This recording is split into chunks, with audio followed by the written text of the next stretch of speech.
একটু ক্রিকেট থেকে একটু দূরে থাকতে চাচ্ছি। শুভকামনা রইল সিলেট টাইটান্সের জন্য। অনেক রকম অফার পাই যাওয়ার জন্য। মানুষে ঘরে ঘরে পৌঁছে দেওয়া হয়, মানুষকে নেশা থেকে যেন পেশায় ক্রিকেটটা নিয়ে আসা হয়। কোনো আমাদের স্পোর্টস নিয়ে কোনো কথা হবে নাই। আজ আই সাইড একটু ক্রিকেট থেকে একটু দূরে থাকতে চাচ্ছি, পরিবারকে টাইম দিতে চাচ্ছি, এলাকার মানুষদেরকে টাইম দিতে চাচ্ছি।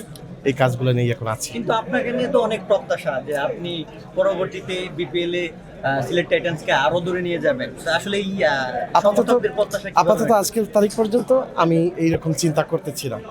তবে শুভকামনা রইল সিলেট টাইটান্সের জন্য এবং এই আমার সিলেটের মানুষের জন্য এবং ক্রিকেট প্রেমী যারা আছে সবার জন্য শুভকামনা রইল। ভবিষ্যতে ফুটবলে কোনো লিগ হলে দল নেওয়ার পরিকল্পনা আছে কি? অনেক জায়গা থেকে হয়তো বলা যাচ্ছে না, অনেক রকম অফার পাই যাওয়ার জন্য, বাট সত্য কথা কি এই সময়টা আপাতত নাই, যেহেতু নিজের কর্মজীবন নিয়ে ব্যস্ত আছি, ব্যবসা পরিবার নিয়ে ব্যস্ত আছি।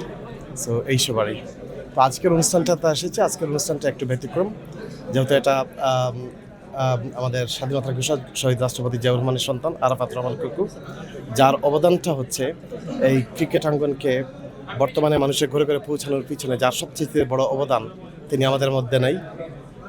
আল্লাহ ওনাকে জান্নাতুল ফেরদাউস করুক। এবং আমার শুধু একটা মেসেজ থাকবে আমাদের সম্মানিত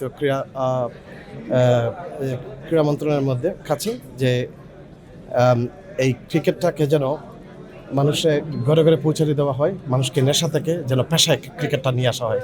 কারণ অনেক মানুষ যে নেশার মধ্যে আছে তাদেরকে যেন যে পেশার মধ্যে ক্রিকেটটাকে একটা পেশাদারিত্বের মধ্যে নিয়ে আসলে সবচেয়ে ভালো হয়।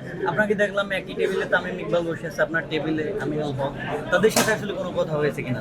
না, ইটস জেনারেল। আজকে এই রমজান আজকে ইফতারের টেবিলের মধ্যে হয়তো এখানে আমরা জাস্ট বসছি, জাস্ট নর্মাল, এখানের মধ্যে অন্য কোনো কিছু না, কোনো আমাদের স্পোর্টস নিয়ে কোনো কথা হবে নাই।